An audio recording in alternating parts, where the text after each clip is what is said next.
Hello, my awesome students. This week we are finishing up what we started last week.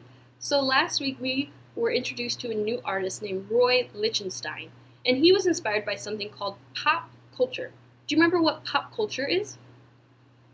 Yes, if you are thinking it's what is popular in the time, yes. So movies, magazines, music, fashion, those are all pop culture, things that are popular.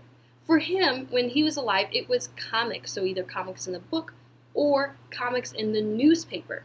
Today our comics look a little bit different. There's a lot of online comics as well as we still have the paper comics.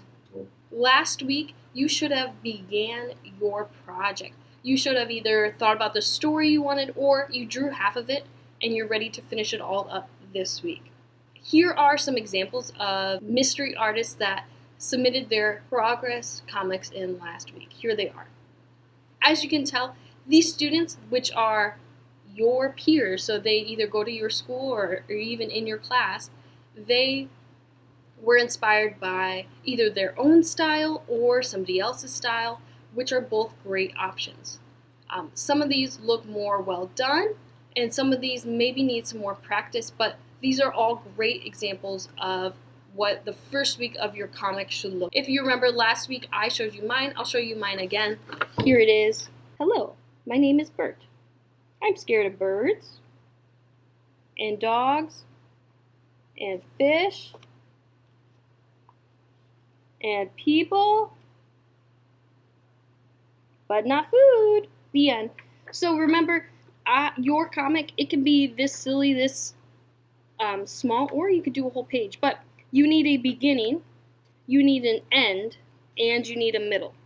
Those are the requirements. I have 6 panels. You could do 6, you could do 5, you could do 10, but at a minimum 5 panels, okay? You could also practice. So I have all these dots, and that is inspired by Roy Litchenstein and his style. He copied the printers that print the dots, and all I did for it was use the tip of my marker and did lots of little dots. So you could do that. Before you get started on finishing up your project, I want to show you the results of that Google form we filled out for the last project.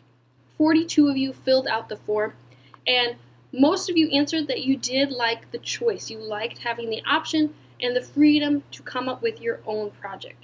But there were some of you that decided, you know what, I want more guidance. I need more help getting my ideas out there. These are all perfectly fine answers. There's no wrong answer here. But this tells me that you do want some more choice, but some of you also want some more help and some more assistance. So I'm going to try and mix some choice projects in with some more guided projects so we can all be as happy as possible. I will show you the time lapse of me making this again. If you want, you could go right in and finish up your project. Remember, take a photo of it and submit it into Google Classroom. Take a photo, please, and make sure your photo is straight and it's well lit and your fingers are out of the way.